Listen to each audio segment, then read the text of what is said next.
അസ്സലാമലൈക്കും. വലൈക്കും അസ്സലാം റഹ്മത്തുള്ളാഹി വബറകാതുഹു. എന്താ മൂസക്കുട്ടി, നോൽമ്പൊക്കെ എവിടെ എത്തി? അൽഹംദുലില്ലാഹ്, അള്ളാഹിൻ്റെ അനുഗ്രഹത്താൽ 2 പറന്നു കഴിഞ്ഞു. അനക്കൊക്കെ നോൽമ്പൊക്കെ ഇല്ലേ? മൂസക്കുട്ടി, നോൽമ്പ് ഞാൻ ഒഴിവാക്കാറില്ല. 5 കൊല്ലായിട്ട് നോൽമ്പ് ഞാൻ നോൽക്കുന്നുണ്ട്. ഇജിപ്പോൾ അത്തായൊക്കെ വെച്ചാൽ ഇപ്പോൾ എവിടുന്നാ? കോയാപ്പൂവിൻ്റെ പെരീന്നാണ്. അപ്പം നോമ്പ് തുറക്കലോ? നോമ്പ് തുറക്കലും കോയാപ്പൂവിൻ്റെ പെരീന്ന് തന്നെയാണ്. ഇന്ന് നോൽമ്പ് പറക്കാൻ എൻ്റെ പേരിക്കൊണ്ട് പോരോണ്ടി നമുക്ക് ഒന്നിച്ച് പറക്കാം. മൂസക്കുട്ടി, ഞാൻ വരൂലടാ.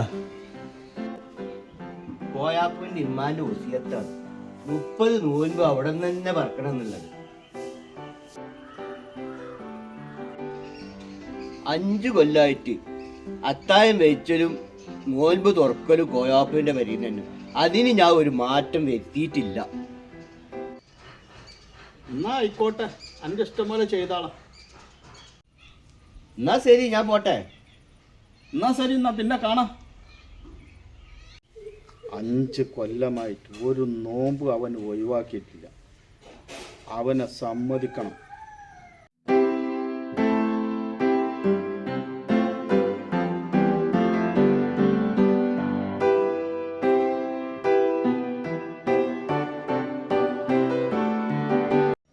അസ്സലാമലൈക്കും. വലൈക്കും അസ്സലാം റഹ്മത്തുള്ളാഹി വബറകാതുഹു. എന്താ മൂസക്കുട്ടിയോ ഒറ്റയ്ക്ക് ഇങ്ങനെ സംസാരിച്ചുകൊണ്ടിരിക്കണ? ഒന്നുമില്ല, മണി ഇവിടെ ഉണ്ടായിരുന്നു. അവൻ്റെ കാര്യം ആലോചിച്ച് പറഞ്ഞതാണ്. ഇപ്പം ആണ്ട് പോയിട്ടുള്ളൂ. ഓന് നോമ്പാണ്. 5-6 കൊല്ലമായിട്ട് നോമ്പ് എടുത്തുകൊണ്ടിരിക്കണം ആളാ. ഓന് നോൽമ്പ് പറക്കലും അത്തായം വെച്ചലൊക്കെ കോയാപ്പൂരിനോടുന്നാണ്. ഓനതിന് ആര് വിളിച്ചാലും പോകൂല. ഓൻ കോയാപ്പൂവിനോടൊന്നല്ലാതെ വേറൊരു പേരിൽ പോയി കണ്ട് ഓൻ അത്തായം കഴിക്കുക നോമ്പ് വെക്കുക ഒന്നും ഓൻ ചെയ്യൂല. എത്ര ആൾക്കാർ ഓനെ വിളിച്ചിട്ടുണ്ട്. ഇന്ന് എന്നോട് പോകാനോട് നോൽമ്പ് പറക്കാൻ പറഞ്ഞിട്ട് ഓൻ വരൂല എന്നാണ് എന്നോട് പറഞ്ഞത്. അതെ, കോയാപ്പൂവിൻ്റെ ഉമ്മാൻ്റെ വസിയത്താണ്. അതുകൊണ്ട് ഓൻ ആ വാക്കിൽ ലംഘിക്കൂല. അന്നെ കണ്ടത് നന്നായി. എൻ്റെ പേരിൽ വന്നപ്പോൾ എന്നെ കണ്ടില്ല. എൻ്റെ പെണ്ണുങ്ങളോട് എല്ലാം പറഞ്ഞ് ഏൽപ്പിച്ച് പോന്നിട്ടുണ്ട്. കാര്യങ്ങളൊക്കെ അവൾ എന്നോട് പറഞ്ഞേക്കണം. അപ്പം മറക്കണ്ട, നേരത്തെ തന്നെ എന്നോട് കണ്ട് പറക്കാൻ പോരണം. മൂസക്കുട്ടിയാ, ഇതൊന്നും വിചാരിക്കരുത്. ഞാൻ നോമ്പറക്കാൻ ഓർക്കും പോക്കില്ല. ഞാൻ എൻ്റെ മോനാണ് പറഞ്ഞയക്കണ്ട്. എന്തേ? അതെന്താടോ? ഒന്നും ഉണ്ടായിട്ടല്ല. നോമ്പേ അവനാൻ്റെ പെരയിൽ തന്നെ പറക്കണം. ഞാൻ ഓർക്കും പോക്കില്ല. എന്നാ ആയിക്കോട്ടെ, ഇജ്ജ് മോനെ പറഞ്ഞയക്ക്. ഇൻഷാ അല്ലാഹ് മോൻ വരും. കുറേ ആൾക്കാരോട് ഞാൻ പറയാൻ മറന്നിട്ടുണ്ട്. ഇനി കഴിഞ്ഞിട്ട് ദിവസം ഇനിയൊക്കെ ഓർമ്മ വരുള്ളൂ. അപ്പോൾ വലിയ പരിപാടി ഉണ്ടോ? പരിപാടിയൊക്കെ വലിയ പരിപാടിയൊക്കെ തന്നെ. നമ്മൾ കഴിച്ചുമ്പോൾ ചെറിയ പരിപാടിയൊക്കെ കഴിച്ചാൻ പറ്റില്ലല്ലോ. ഇതൊന്നും കയ്യിൽ പൈസ ഉണ്ടായിട്ടല്ല, ചെയ്യാതിരിക്കാൻ പറ്റില്ലല്ലോ.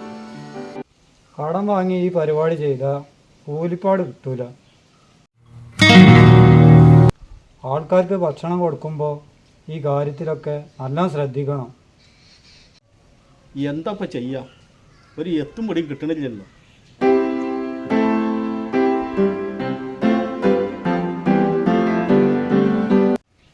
വിജയ്, ഞാൻ പറഞ്ഞ മാതിരിയാണ് ചെയ്താളെ. എൻ്റെ മരോന് ആ പെരക്കാരും പൊളിച്ചിക്കാണ്ട് ആ പരിപാടി നല്ല ഭംഗിയായി നടത്തിക്കാളെ. അതാ നല്ലത്. കടവും കള്ളിയും വാങ്ങി പേരെടുക്കാൻ വേണ്ടിയിട്ട് വലിയ പരിപാടി കഴിച്ചണ്ട. ഇജ്ജ പറഞ്ഞാണ് ശരി. ഓനും ഓൻ്റെ പെരക്കാരാണ്ട് വിളിക്കുക. എന്നാൽ ആ പരിപാടി കണ്ട് കഴിച്ചാൽ വൃത്തിയായിട്ടാണ് കഴിച്ചാൽ. അത് മതി, അതാ നന്നാവുക. എന്നാൽ കടം കള്ളില്ലാതാണ് കഴിച്ചാൽ എന്നാൽ റാഹത്താവും. മുസകുട്ടിയെ, ഈ ഒരു മാസം അള്ളാ നമ്മളോട് ഭക്ഷണത്തിൽ നിന്ന് മാറി നിൽക്കാനാണ് പറഞ്ഞിട്ടുള്ളത്.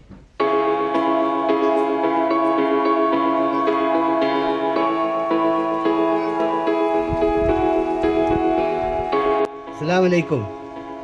വലൈക്കും അസ്സലാം വറഹ്മത്തുള്ളാഹി. നമ്മൾ അത്താഴം മുതൽ മരിവ് ബാങ്ക് കൊടുക്കുന്നത് വരെ ഭക്ഷണത്തിന് മാറി നിൽക്കണമുണ്ട്. ബാങ്ക് കൊടുത്താലൂടെ ഉണ്ടാവുന്ന പിന്നെ ഭക്ഷണത്തോടുള്ള യുദ്ധമല്ലേ കുട്ടിയെ.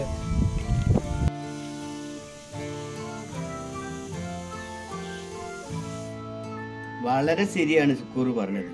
അള്ള പറഞ്ഞതും ആൾക്കാർ കേൾക്കാണ്ടായിരിക്കുന്നു. ഒരു കൊല്ലത്തുനിന്ന് ഒരു മാസേ പഠിച്ചാൽ നമ്മൾ ഭക്ഷണത്തിൽ നിന്ന് മാറിക്കാൻ പറഞ്ഞിട്ടുള്ളൂ. എന്നാലും മനുഷ്യന്മാരെ ആർത്തി തീരൂല ഭക്ഷണത്തോടുള്ള. ഭക്ഷണത്തോടുള്ള ആർത്തി കൊണ്ട് ഇതൊക്കെ സോക്കടൊക്കെ വരണത്.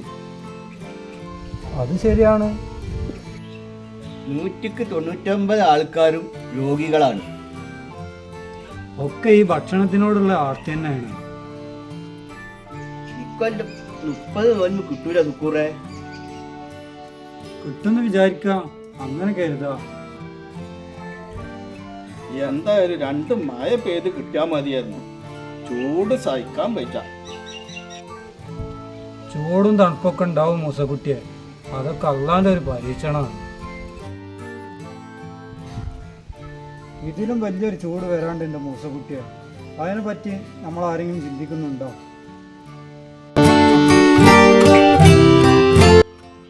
ആ ചൂടാണ് മത്സരയിലെ ചൂട്. മത്സരയിലെ ചൂട്. മത്സരയിലെ